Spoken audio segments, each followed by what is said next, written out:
Dearly beloved, dearly departed, dear God. Last week we had Until Dawn, and this week, oof, baby, are we in for a surprise, if that can be described as such?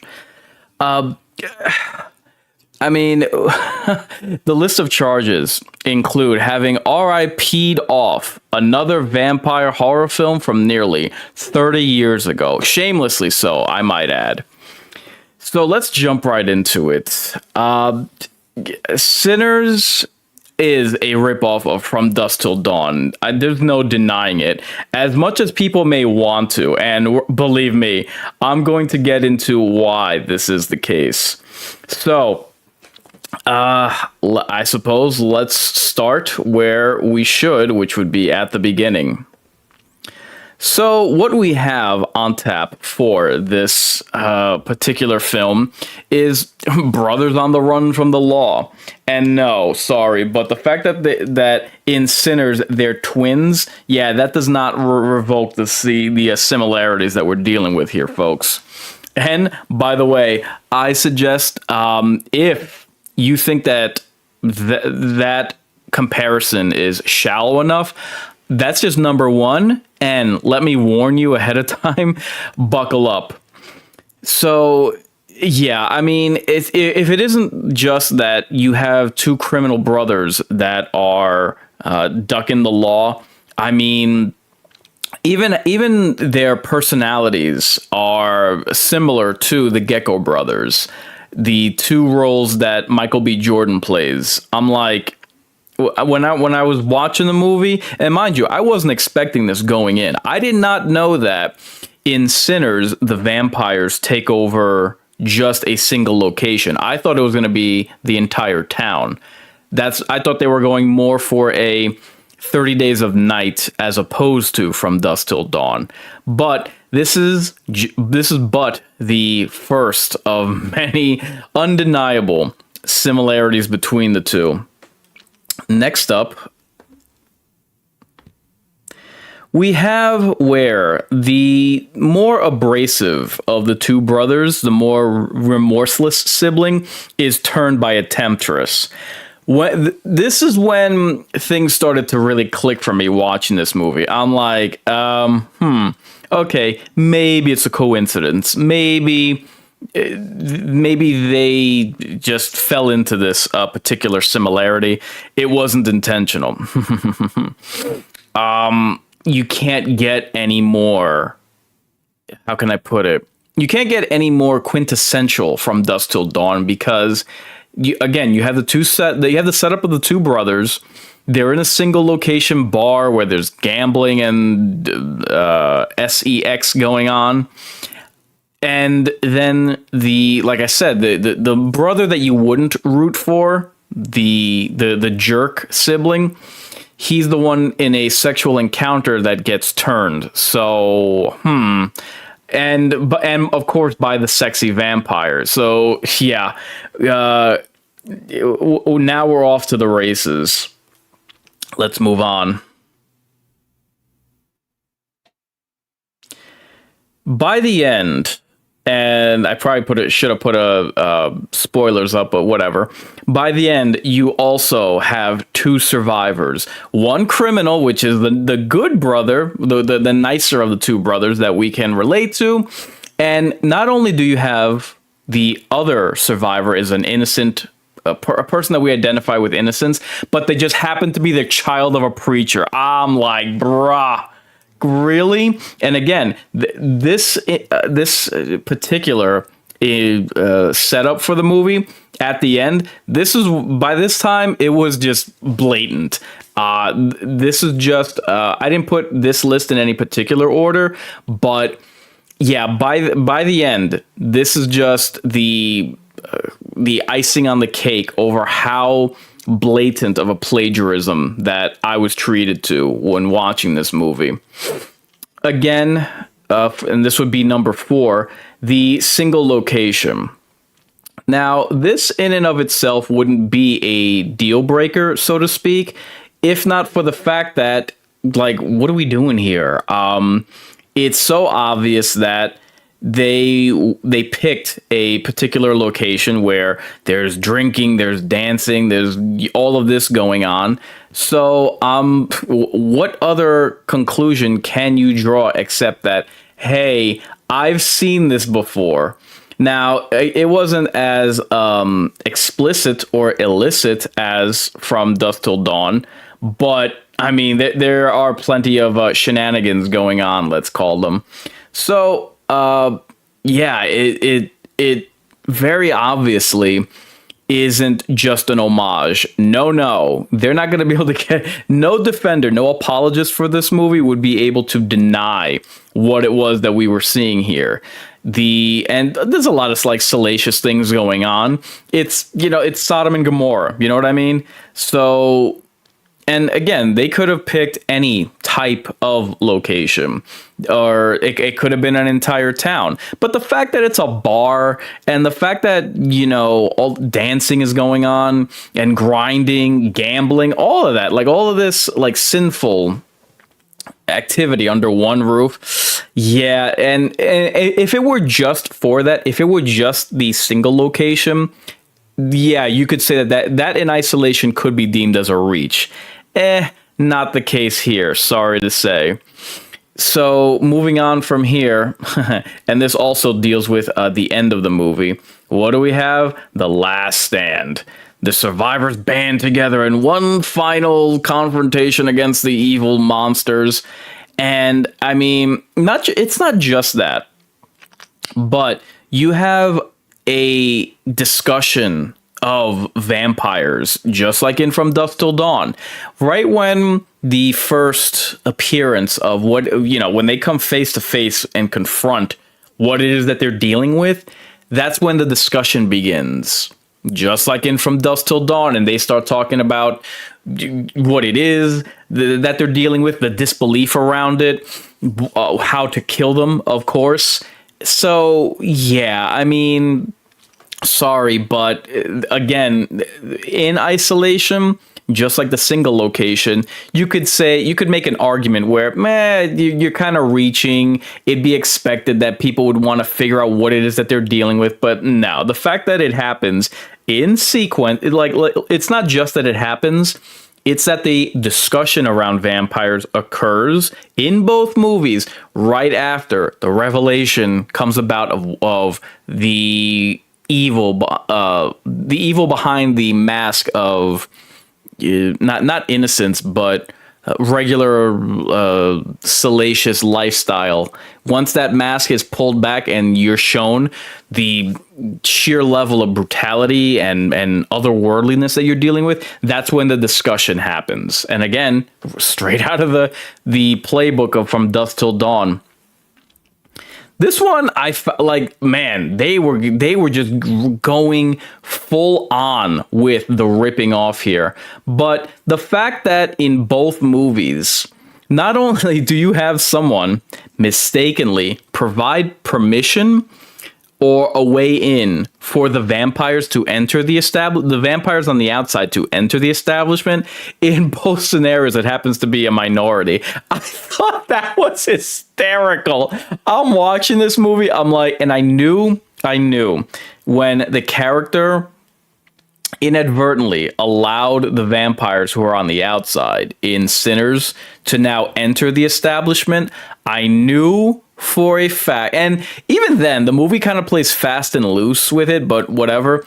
I knew right there and then who From Dusk Till Dawn this reminded me of. I'm like, bruh, you're this tapped out of ideas. Like, honestly, what I have to ask, director Ryan Coogler, what was your idea for the story exactly?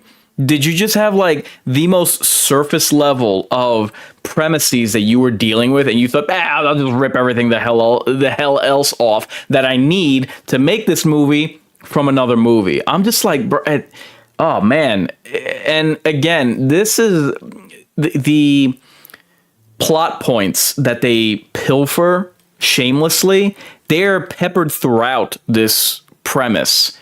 And again, what was your idea for Sinners? Because if you thought you were just kind of, I mean, I was gonna say, if you thought you were just gonna come up with a generic vampire story and then just rip everything the hell else off. I mean, even with or without the material that is lifted from a movie nearly 30 years old, Sinners isn't that great of a movie. It's really not. And mind you, this is not coming from someone who is a fanboy or from Dusk Till Dawn.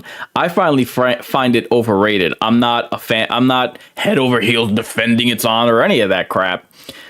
But man, the similarities, the material that's just lifted from Dusk Till Dawn, it's flagrant, it's blatant, and it's really sad considering that nobody else wishes to speak about this. Moving on. So now we come to number 7, The Rising Sun Salvation.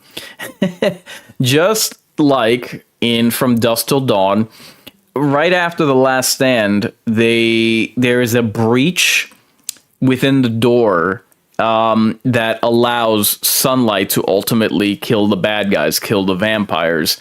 It doesn't happen in quite... You have to remember the tone. Like, Sinners at least takes itself seriously. From Dusk Till Dawn does so right up until the vampires show up, which is amusing in the wrong way, I mean.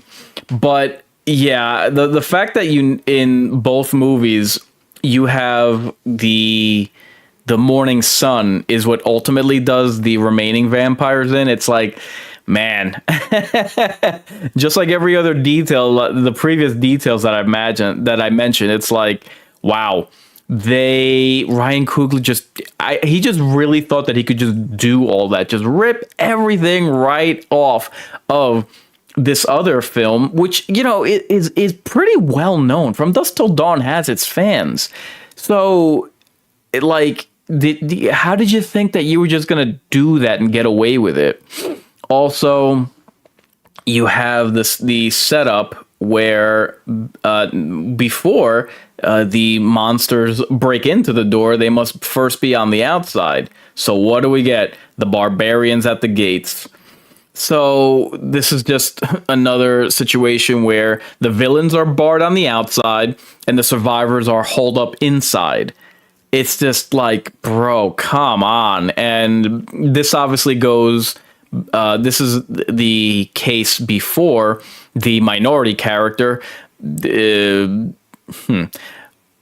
defecates the bed and inadvertently allows the vampires to enter. But yeah, you have this setup where there's a gathering outside of these creatures, one of these vampires, once the killing begins. Oh man, this is guess what? Both movies even have a band of bloodsuckers. Oh man. Ew. Like, again. Even the most staunch defenders of this movie, bruh, you cannot deny at this point. I mean, not you. And again, you could have made an argument over the rising sun killing the vampires because that goes all the way back to Nosferatu. You could make an argument for the single location. Oh, well, they're just holed up in a place that's given into sin and debauchery like a bar. But, dude, really? A band of either guitar or banjo plucking vampires? Come on, man. Again, even if you like this movie, you cannot deny that this stuff is starting to add up. Oh, this is embarrassing. Rounding back on the main characters, you just have to have one brother slaying another, his brother's keeper. Yeah. And of course, like they couldn't have thrown a curveball where the vampire brother kills the good one or something like that. Nope, it just had to be, they stuck to the script and they had to go with what was written on the playbook. It's like, ooh, doggy. Yeah, this is just what we get. This is just the level of creativity. And honestly, you get more time with Michael B. Jordan playing the bad character, the bad brother, when he's turned, you get more time with him as opposed to Richie in From Dusk Till Dawn. And I distinctly, like, once Michael B. Jordan turns into a vampire, he's kind of narratively and characterally, if that's a word, useless to the plot. Like, he doesn't, it's not like he now becomes the leader or the lieutenant of the vampires. You know what I mean? You have not just the case where Michael B. Jordan, as the bad brother, you spend more time with him as he like as the vampire. Once he's turned, he remains in that, you know, evil state for quite some time in the movie, and the film does nothing with him. It's like, hey, what was the point of turning him? It just felt so flat. It doesn't go anywhere. So I bring that up to mention how when Seth kills his brother, that's much more memorable and impactful. I don't remember that at all when, like, I barely remember it when it comes to Sinners. So missed opportunity and kind of pointless. Like, why go there in terms of turning the bad Michael B. Jordan? If you're not gonna, if once he becomes a vampire, you don't go all the way bad with him. You know what I mean? Just really stupid. That kind of a waste. Another comparison, and again, there would have been a case to defend this movie and overturn the point that I'm about to make if the rest of the movie weren't so obvious in its depiction and in its similarity to From Dusk Till Dawn. And that has to do with the slow burn. So for those that don't know, you basically spend, I would say, about 40 minutes before the vampires show up. So they try to dedicate that to, you know, character build and whatever, but it's like that kind of falls flat when you don't really develop much of a connection with these characters. They're there, but they're kind of disposable. You don't care when people turn. The build is nothing special for the 40 minutes that you don't have bloodsuckers and vampires and crosses or whatever. So I would like to give them credit, and I'm referring to Sinners. I would like to give them credit, but it's like, dude, again, just like the Michael B. Jordan bad brother, once he becomes a vampire, they don't do anything with that. Similarly, the 40 minutes of build that you have is kind of squandered. No, not kind of with Sinners. It's totally squandered. And keep something in mind. People spoke about ad nauseum that they like the build to From Dusk Till Dawn. They like, a lot of people have criticized From Dusk Till Dawn, saying, I like the movie right up until the vampires show up. So, like, not only did Sinners rip that off from Dusk Till Dawn, From Dusk Till Dawn did its opening 40 minutes or an hour better than Sinners. Like, how do you screw that up, man? If you're going to rip something off, do it better. Oh boy, this this I thought was amusing, and not even really, obviously, but boy, Screen Rant, they're like they're like another version of IGN and Bloody Disgusting. They just had to try to preemptively run damage control and claim that, as you can read, Michael B. Jordan's new vampire movie looks like a stealth remake of a Quentin Tarantino cult classic. Stealth remake. Do you think that a buzzword? Bro, like, shut up with that. That is so cringe, man. What are you doing? You're just embarrassing yourself, man. What the hell are you talking about here? No, sorry. Not how that goes, not how that works. Stealth remake. It's a ripoff. You just don't want to admit it. And I didn't read the article because, and I try not to be one of those people where I don't read an article. I just read the title, but it's like, dude, shut up with that. Seriously, man. What are you, stealth remake? I can only imagine how this article tries to talk about. They use words like, I don't know, tribute and homage and paying respects to. Stop, dude. My God. It, like, don't try to turn the sin that this movie is guilty of, don't try to turn that into a positive, man. Don't do the spin job. That crap is so sad. Like, and honestly, who are you fooling with that, man? If you're too scared to call it a ripoff, don't even do the article. Like, seriously, don't even run it. If you're not going to call it down the middle, you just make. And look, I understand that rags like these, dirt sheets, for lack of a better word, I understand full well and full stop. They don't give a good goddamn about quality control or speaking the truth. They have an agenda to push, right? They're not above clickbait and things along that nature, you know, mudslinging, whatever. But Jesus, man, like this to this level of bootlicking, Christ. Anyway, so I mean, here's the thing. When I first, I didn't know that this movie was coming out until, I don't remember when the first trailer came out, but it was fairly recently that the marketing started. And I said to myself, yeah, period piece plus Michael B. Jordan, you know, that's something. I respect a star of his caliber to be doing a horror movie.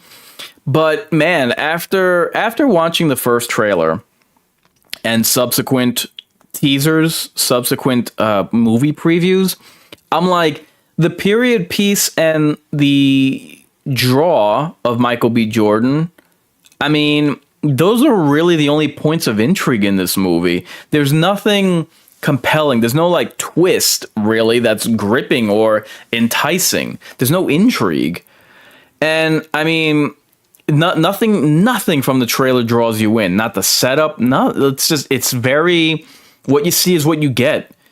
And oh man, if you're going to ham fist, jam fist current year attitudes and female sass into these movies, I find it necessary to ask, why bother making them a period piece? Seriously, all the women have like this modern day attitude and rambunctiousness, and they gotta throw and I don't like using the phrase, but I think it's applicable. They just have to throw shade at the men. I'm like, this is how women spoke in the 1930s, really? No, this is how women speak now. So trying to do it in a dialect from way back in the day, which would be a century ago almost. Yeah, it just smacks of insincerity. And again, why even bother? Sinners, I find so shallow that the only reason to watch it was because of the lead. And just like the only reason to watch From Dusk Till Dawn was because of George Clooney carrying the whole damn movie on his back. So, and again, I'm not a fan of From Dusk Till Dawn, but in terms of what carries the movie is the pretty much only the lead actor. Yeah, From Dusk Till Dawn did it better. And oh man, with all the glazing this movie's been getting about survivors holed up in a single location against cannibal corpses, I'm genuinely surprised that they're not comparing this to the original Night of the Living Dead. I mean, this movie is getting just that much praise unduly, to be honest, because again, whether Sinners shamelessly ripped off a 30-year-old movie or not, it really doesn't have much going for itself. I found myself nodding off at the very beginning and at the end, and just like my mind was wandering because again, these characters are unengaging. And speaking of current year politics, oh god, 3 separate women are browbeating and henpecking the lead brother characters who, may I remind you, are hardened bootlegging, gun-toting criminals in Prohibition-era America. Hey, ladies, those gun-toting felons on the run, yeah, they, and by extension the audience, do not care about your moral grandstanding. Oh my God. It reminded me, I believe the actress, I'm sorry, the character's name is Kate, the ex-wife in Godfather 3. Oh my God. Honestly, can you just browbeat the head of the mafia, the Don of Dons, any more than having his ex-wife nag him and try to play the moral high horse? It's like, dude, go away. I'm sorry, but when you have a character, when you have like your lead character, right, who obviously they're not on day one of being a thug, like, for them to be nagged and given the third degree by women in these movies, it's just so annoying, and it doesn't ingratiate you to these female characters. You're just an annoyance, and that's it. No one's going to identify you. You don't get credit for just henpecking someone to death. It's so, oh God. And again, 3 separate female characters do this in Sinners.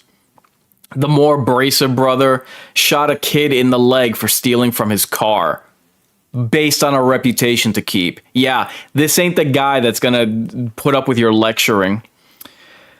Yeah, and I'm sorry, man. There's no getting around it. I mean, you can cope as hard as you want, but based off of the evidence gathered, the evidence shown in this video, the movie's a ripoff. Like, you really do have to just come to that realization, and that's just how it is. And there's probably more. I have to. These are only the ones that I could think of, but they're pretty egregious. And even, like I said before, I think I've said this twice in this video, with or without the plot points that they shamelessly lifted right off or from Dusk Till Dawn, this movie isn't great. Like, it's so funny to me that people are, resounding with praise about it's not great. And believe me, we're coming off of having seen Nosferatu from 2024 to close out that year. If we can be honest that there were points about that movie where they didn't deliver on like character, or it dragged in certain spots, but the point is that it's not a perfect movie. If we can be honest in our appraisal of that film, yeah, I think that we can be honest collectively about the quality of Sinners. I found it annoying that the men have to embarrass themselves. The men in Sinners have to continually embarrass themselves. One character talks about how he soiled himself. Both brothers need to give words of affirmation to their lady loves, because God forbid females portrayed in movies can be feminine, right? It amuses me how so much stock is invested in the female Silver Surfer in the upcoming Fantastic Four by channels like Geeks and Gamers, as well as Nerdrotic. But how often liberal politics, feminism, and misandry is utterly ignored when front and center with horror, showing, frankly, how out of touch the genre is. I mean, it's genuinely disheartening to see and bear witness for me how horror used to be so forward-thinking, how it used to be ahead of its time, and now it's just behind the curve, and it's been that way. And my God, the political grandstanding, the moral lecturing, the altruistic virtue signaling, oh man. Again, why is it that studios such as Disney and Marvel are only now finally getting the message about how they need to dispense with the race baiting, the hatred of the male audience?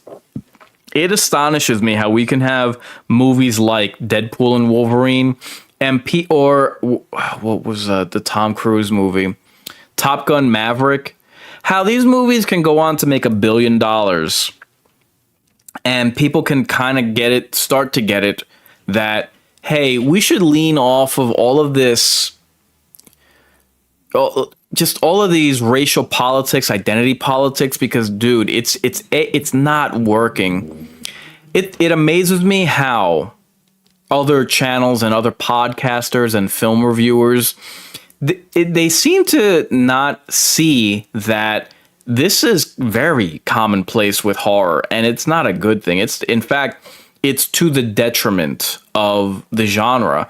And mind you, the only time that I can remember this being put under any kind of lens was with Ghostbusters, and then the remake, the all-female Ghostbusters, and mind you, that came out almost a decade ago. And with studios like Blumhouse, God, with directors like Jordan Peele, and now I gotta add Ryan Coogler to that mix too. It's wild that these films are still being made because they themselves haven't gotten the message that people, and granted, if people are going to continue to watch the crap that comes out of Hollywood in the horror department, hey, they're just going to keep making these movies. But I guess that it makes it necessary for channels and voices like mine to fill in that gap, because this movie it's nothing special. There's liberal politics all over it, and it's annoying as hell. It's uncreative, and it's a detriment to not just this film, but the entirety of the horror genre. Now, to get back to this movie, you know for a fact that the media is doing a full tilt spin when it comes to the post-release marketing, when, man, they are touting how original it is. And me being someone who prides himself on being so cynical, I have to believe that that all these outlets, these news outlets, the shill media, I gotta believe that they got their marching orders from most likely the studio or the Ryan Coogler himself, because the fact that so much praise was made about this movie, how original it was, how this is the highest grossing film of original film of the decade. Had I not seen the film when it came out opening weekend, actually I saw it the Thursday opening. Had I just heard the praise heaped upon it, yeah, I would have smelled something off. I would have known that something ain't quite right. If they're pushing it this hard, and the originality, I mean, over how, this is the highest grossing original film, non-reboot, non-sequel, that would have raised an eyebrow for me. But man, having seen this, you people are liars. And it is, man, there's no low that you people won't steep to. But then again, that's why my channels are around. So I hope you've enjoyed this. I wasn't able to do a precaution and aftershock, but I'm kind of glad that I didn't. That way I can dedicate a full video to just going into how insulting it is that this movie, its apologists, its defenders, and the shill media complex, they are going balls deep on this movie and lying to your ears over its quality, over its contribution to the genre, and how original it is. Like, how can that possibly be when it just rips off so much from a movie that, quite frankly, and again, take it from someone who isn't even a fan of From Dusk Till Dawn, Sinners is not just a carbon copy, but an inferior one at that. I will invite you to take a look at the other video that I did from last week that I I had to do an aftershock. Oh, I'm sorry, no, not an aftershock. I did a precaution for Until Dawn, the video game movie that came out last week, listing all the ways that the trailers for that film did it no favors because that movie ripped off Cabin in the Woods. So I will invite you to take a look at my Until Dawn precaution. As for me, I've been Inkarnate, reminding you, I ain't just a big deal, I'm the real deal. Resigned to your fate? Time to subscribe to your fears. Warn your friends. Warn everyone.